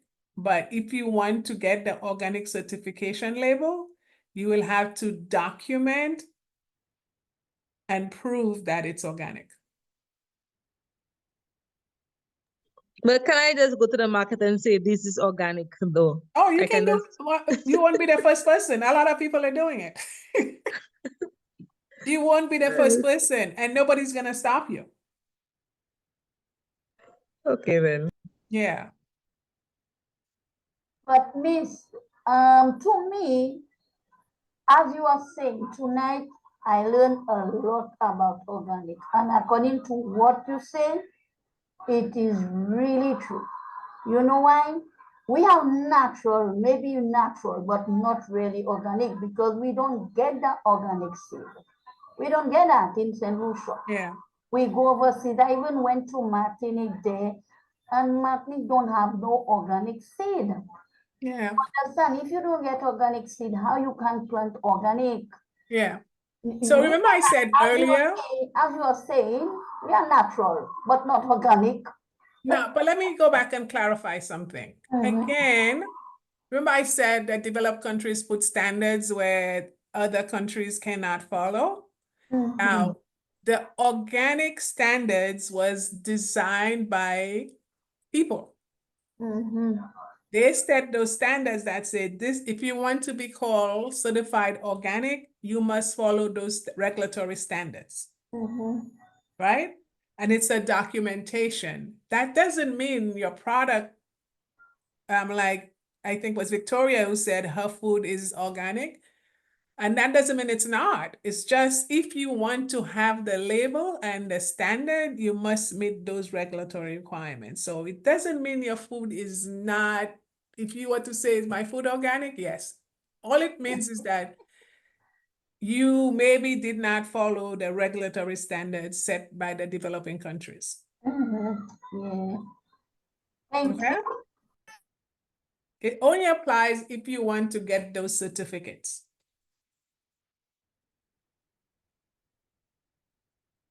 All right. Let's keep going. Sorry to interject. There is a question in the chat. Sure. The question is, what's the difference between GMO and hybrid? Hybrid and GMO is technically the same.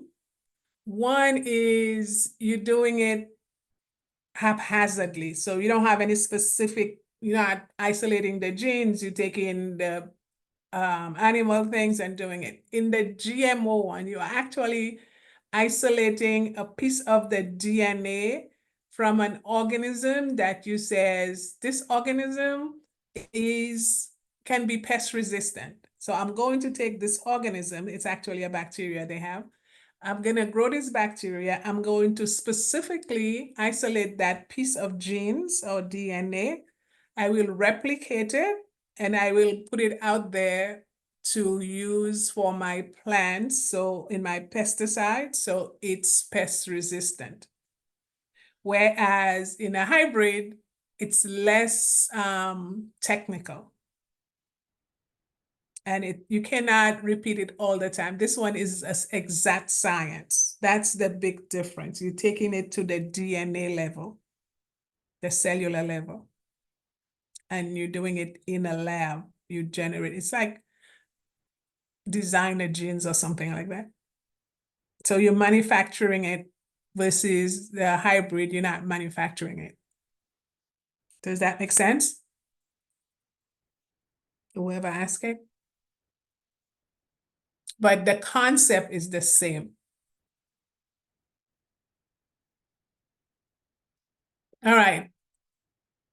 We hear all about artificial intelligence, maybe not so much as IoT, Internet of Things. Now, I wanted to just have a few minutes to make us aware of it, right? AI, we're all afraid of, a lot of us are afraid of AI. I know I'm afraid of it for at some level. You know, when you go into your Google search and you search for one thing, and all of a sudden, so if I search for CMOS, my phone will be inundated with CMOS information. You guys all experience that, right? That's AI looking at your search habits and being able to tell you, oh, you want to find CMOS? Here's all the CMOS information I can give you.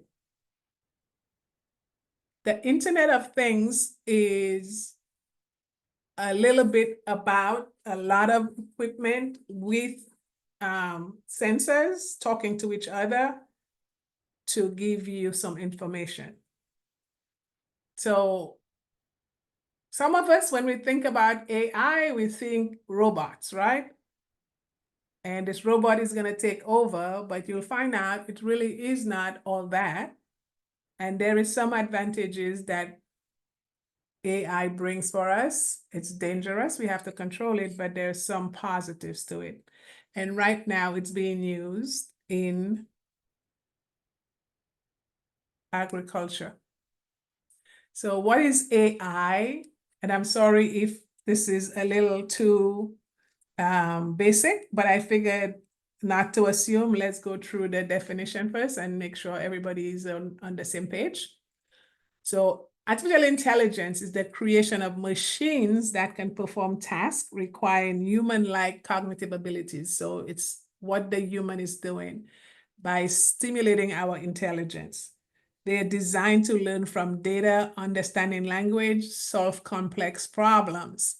That's what this whole AI is about. It's taking machine and making it superhuman. Internet of Things is all about connecting everyday objects to the internet so they can communicate and share data with us. These objects range from household appliances like fridge to vehicles equipped with high technology such as sensors and softwares. So my sister, when I go to her house, she says, turn lights on. So the light gets turned on, turn the fridge on, and all of those are interconnected sensors talking to each other. So those are not new things. They're happening all the time.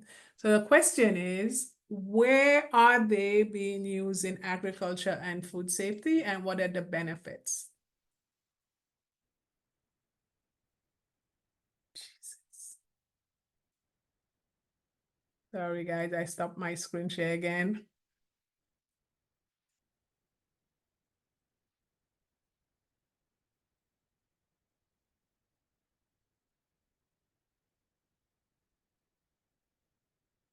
Does anybody know how I get the sharing back without getting out? Oh, never mind, I found it. Resume. See?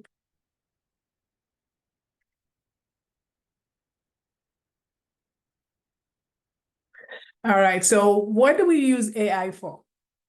So in AI, it's being used now for predictive analysis. So you use a machine learning to forecast potential food safety issues. So in some of the factories, you can use AI, and it's all about getting your data. And it can tell you when you go in the morning, it can tell you, hey, you're gonna have a potential problem with a recall because X, Y, and Z happened, that the sanitation did not get 100%, the line ran too fast, and all of those come together to give you a predictive analyst. So that is preventing you from having a recall before it happens. It monitors and surveillance. So one of the ways people are using that, and we've seen the drones that we take pictures when we have different events. You can take the overhead drones for monitoring crop and livestock. So the drones provide a data back to a computer, and then you can talk about your crop style, you can talk about your livestock, the health of the animals, and you have all this data in one place. Yes? Hello? Are you guys still there? Hello? Yeah, we are there. Okay. Yes. I thought I heard something. All right, so you have predictive. So it will tell you something. I think if you have a factory and you're running, I know from a food safety standpoint, I would love to know that, hey, based on the data on how you run last night, you need to go and check this because your sanitation numbers were not right. Your line ran too fast, so you may have a problem. So I can know that before I get a surprise. If I have a field and I use a drone and the drone can tell me, oh, okay, Your livestock over here was in this shape. In your crop, we are having dry crops, no water, or you can look at your weather and you can take all this data and the machine will give you a prediction.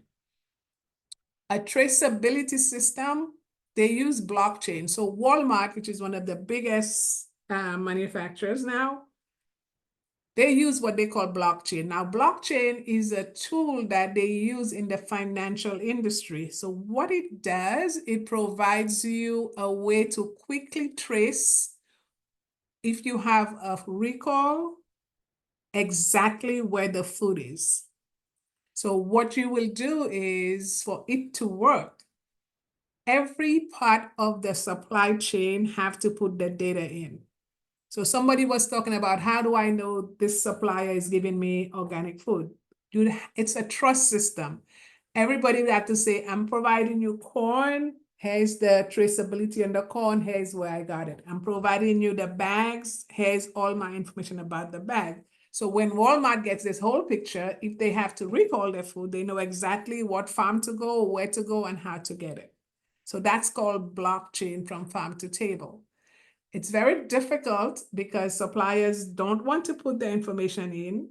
So the way it works, it's if you have like internally, like Kraft or Mars will do the internal process where they can control what they put in and they can trace it better.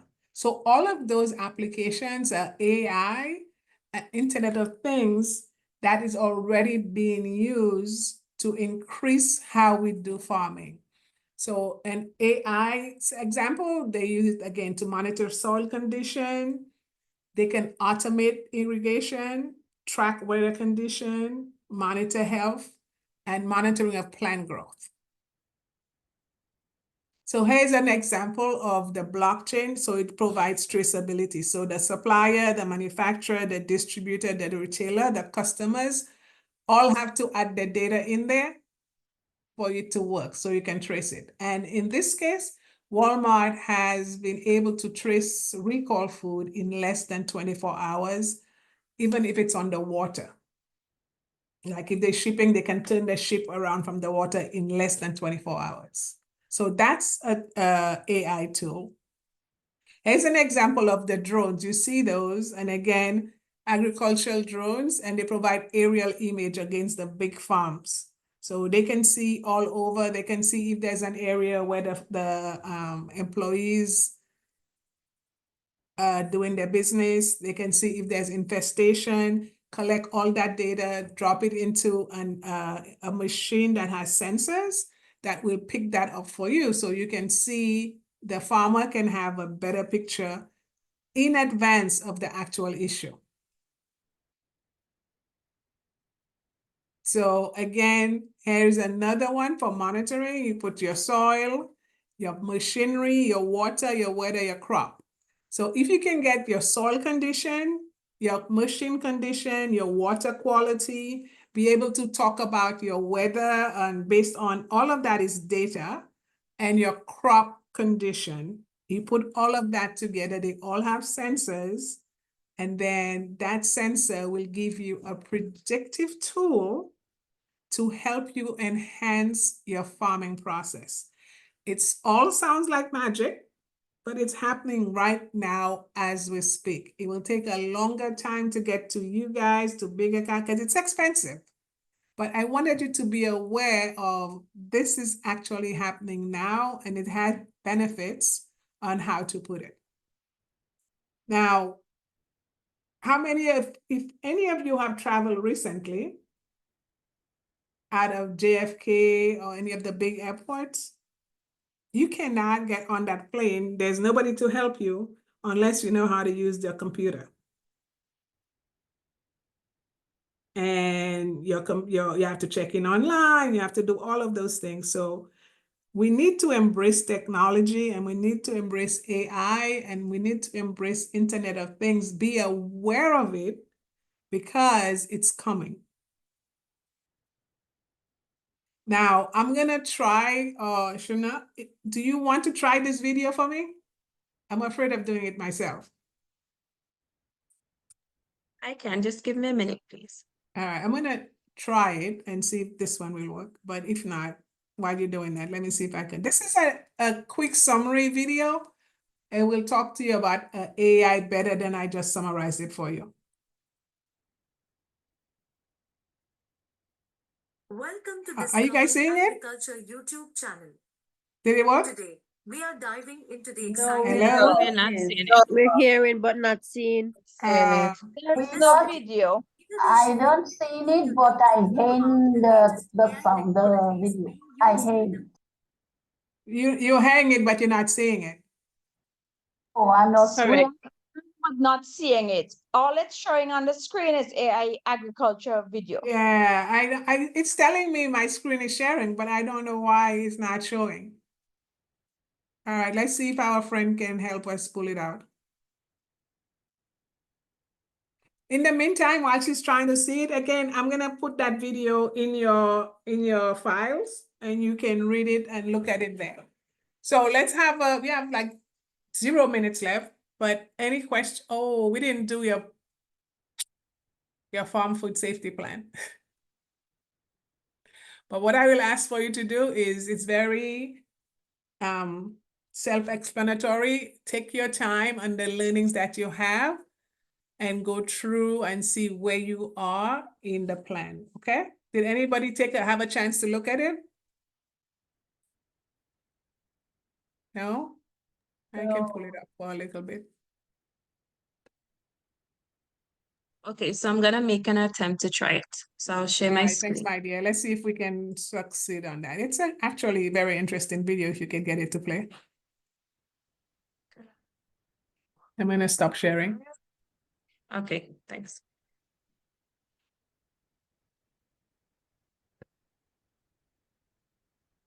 So you can see my screen, right? I can see it. Yes. Okay. Can you guys see it? Yeah, So we're let's seeing the try. video. Okay, thanks. Let's try. You can hear? No. No sound. Hearing only seeing. Maybe I can put mine up and then we can have voice and at the same time. I have voice and you have picture. Well, maybe we could try. Yeah, it might not I work think though. 2 persons can share at the I same think to the time. bottom, no, I think to the bottom there is something that says share audio. So I'm not certain if you can look at the bottom of the screen to see share audio. Let me see. Yeah, Mark, share. Share I see it. audio. Yeah, I see share, but I don't see a share audio. Thanks, Janice. All right, Not guys, we'll seeing it, leave it for sorry. now, unfortunately, but if you get a chance, take a look at it, okay? So we are out of time, but if you have any questions on anything that we've discussed and you really need me to answer it, and you have time to stay, we'll do that. Thank you so much. Okay. Miss, I could say tonight I learned a lot because Thank you. AI is my God. I don't know when we are St. Lucian will reach in that. It's very futuristic in some aspect, but it's coming. Yes, because when you look at it to see that machinery, what they are doing, oh my God, it is amazing. We will wish to get that. We will wish to do that, but I don't know when. It will Yes. come. It will, just like, refrigeration. We talked about refrigeration. We didn't have it, and now everybody has one, right? Television. Now the television is talking back to us. So it's not far away, but so we just have to keep an eye on it. Don't be afraid of it, because it's That is coming. true, because I understand now we have Alexa, and Alexa put the light on, Alexa put it on, Alexa flush the toilet, Alexa flush it. It is amazing, eh? Yeah, so my mom, we gave her an Alexa. So I called her one day and she said to me, she's whispering. I say, why are you whispering? She said, I have to go in the bathroom because I think Alexa is listening to me and talking about my business when I don't want her to hear. Your mom is entirely really correct. scary. And it's very scary and sad and tragic. It's very scary and it's very tragic, but if we can control it, yes, to give us what we want, there's benefits. Like from a food safety standpoint, if people yes, can get the data that we have all the data, but the data is so much, you cannot put it together. But if I can put the data from my sanitation, from my environmental monitoring, from this, from that, and have a good picture and say, okay, today your line ran too fast, that means you didn't clean it. So put that food aside before you ship it and do some other tests. That is That would be fantastic. amazing. Thank you, Miss. It was a wonderful, Yes. wonderful Tuesday. Thank And you, today, everyone. so And thank then you so much. continue to Yes, enjoy thank the you, rest of your thank you, presentation. Enjoy your whole Okay, session. good. Okay, and have a great night. Thank you. Bye. Bye, everyone. Good night. Good night. Thank you Good so night. much, Miss Theodora, for an informative session. Good morning. Sorry about the videos, but you'll have the presentations. I really apologize about the video. Good night, All right, everybody. guys. Bye. Good Good night. morning, Thank you. everyone. Thank you. Good Thank you, night. Miss. Good Good night. night.